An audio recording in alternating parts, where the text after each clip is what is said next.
വിജയസാധ്യതയെക്കുറിച്ച് പറയുമ്പോൾ കഴിഞ്ഞ കാലങ്ങളിൽ UDF കാലത്ത് ഗവൺമെൻറ് ഉണ്ടായിരുന്ന കാലഘട്ടത്തിൽ നടത്തിയ വികസന പ്രവർത്തനങ്ങൾ തന്നെയാണ് ഇക്കുറിയും വിജയസാധ്യതയ്ക്കുള്ള പ്രധാന കാരണം. UDF കാലഘട്ടത്തിൽ ഉണ്ടായിരുന്ന അതിനുശേഷം ഒരു പ്രവർത്തനം തന്നെ കാര്യമായ ഒരു വികസന പ്രവർത്തനവും നടത്തിയിട്ടില്ല എന്നുള്ളതാണ് നമുക്ക് കാണാൻ കഴിയുക. കഴിഞ്ഞ 10 വർഷക്കാലമായി ചെയ്തു എന്ന് പറയപ്പെടുന്നത് ആകെക്കൂടെ 300 ചില്ലാനം പേർക്ക് വീട് കൊടുക്കാനുള്ള 37 വീടുകൾ കെട്ടിക്കൊണ്ടിരിക്കുന്നു എന്നുള്ളതാണ്. അത് തറക്കല്ലിട്ടതിന് ശേഷം തന്നെ ഇപ്പം തന്നെ 8 കൊല്ലം കഴിഞ്ഞു. ഇപ്പോഴാണ് പണി പൂർത്തീകരിച്ചുകൊണ്ടിരിക്കുന്നത്. പക്ഷേ അത് ആർക്കാണ് ഈ വീട് എന്നുള്ളതിനെക്കുറിച്ച് ഇതുവരെ യാതൊരു നിഗമനവും ഇല്ലാത്തൊരു സാഹചര്യത്തിലാണ്. നഗരസഭയിൽ വിവരാവകാശ നിയമം അനുസരിച്ച് ചോദിച്ചപ്പോൾ ഈ 37 വീട് ആർക്കാണ് എന്ന് ചോദിച്ചപ്പോൾ ആർക്കാണ് എന്ന് പോലും പറയാൻ കഴിയാത്തൊരു സ്ഥിതിയിലാണ് തിരുവനന്തപുരം നഗരസഭയുടെ കണക്കുകൾ. പ്രധാനമായും ഇവിടെ പൂർണ്ണമായും പാർപ്പിട സൗകര്യം ഒരുക്കുക എന്നുള്ളതാണ്. ആർക്കും തന്നെ വീടില്ലാത്തൊരു സാഹചര്യം ഉണ്ടാവാതിരിക്കുന്ന സാഹചര്യമാണ്.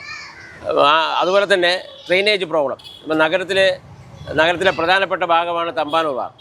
തമ്പാനൂർ വാർഡിൽ രാജാജി നഗറും തമ്പാനൂർ തോപ്പും SS കോവിൽ റോഡിലുമൊക്കെ ഡ്രെയിനേജ് പ്രശ്നം വളരെ രൂക്ഷമാണ്.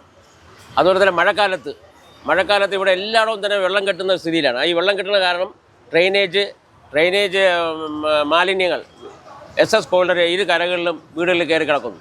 അതുപോലെ തന്നെ ഏറ്റവും വലിയ പ്രധാനപ്പെട്ട ഓടയായ പാർവതി പുത്തനാർ എന്ന് ചെന്ന് അടിയുന്ന ആമേഴഞ്ചാം തോട്, അതിൻ്റെ ഇരു കരകൾ ഇടിഞ്ഞ് വീണിരിക്കുന്നു. അതിൻ്റെ അകത്ത്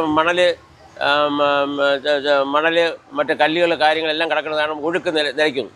അതുപോലെ തന്നെ നമ്മളെ കുട്ടികൾക്കുള്ള കളിസ്ഥലം ഏറ്റവും പ്രധാനപ്പെട്ടത് ഇവിടുത്തെ രാജാജി നഗറിലെ കുട്ടികൾക്ക് കളിക്കാനോ മറ്റ് ക്രിക്കറ്റ് കളിക്കാനോ ഫുട്ബോൾ കളിക്കാനോ ഒക്കാത്തൊരു സാഹചര്യമാണ്.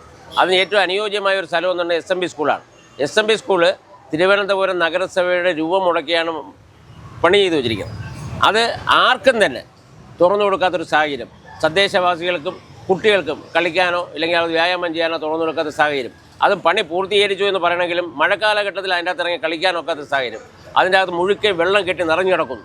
ഇതാണ് ഇതിനകത്ത് സാഹചര്യം. ഈ പറഞ്ഞ കാര്യങ്ങളെല്ലാം ഡ്രെയിനേജ് പ്രോബ്ലം ആയാലും കുടിവെള്ള ക്ഷാമ പ്രശ്നമായാലും, ഇപ്പം കുടിവെള്ള ക്ഷാമം ഏറ്റവും കൂടുതൽ പ്രശ്നം ഉണ്ടാകുന്ന ഒരു പ്രധാന ഭാഗമാണ് GPO ലൈൻ.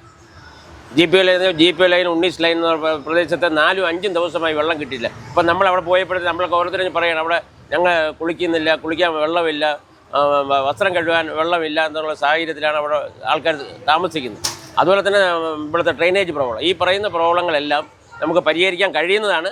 അതിനെ LDF കൗൺസിലർമാർ കഴിഞ്ഞ 10 വർഷമായി ഒന്നും ചെയ്തില്ല എന്നുള്ളതാണ് പ്രധാന കാരണം. നഗരത്തിലെ ഏറ്റവും പ്രധാനപ്പെട്ട ഒരു ഭാഗമാണ് ചെങ്കൽച്ചൂള എന്നുള്ളത് രാജാജി നഗർ. ഈ പ്രദേശത്ത് കുടിവെള്ള ക്ഷാമം രൂക്ഷമാണ്. ഇവിടെ കഴിഞ്ഞ 10 വർഷമായി ഈ പ്രദേശത്തെ കൗൺസിലർ CPIയുടേതാണ്. ആ CPIയുടെ കൗൺസിലറുടെ യുവജന വിഭാഗം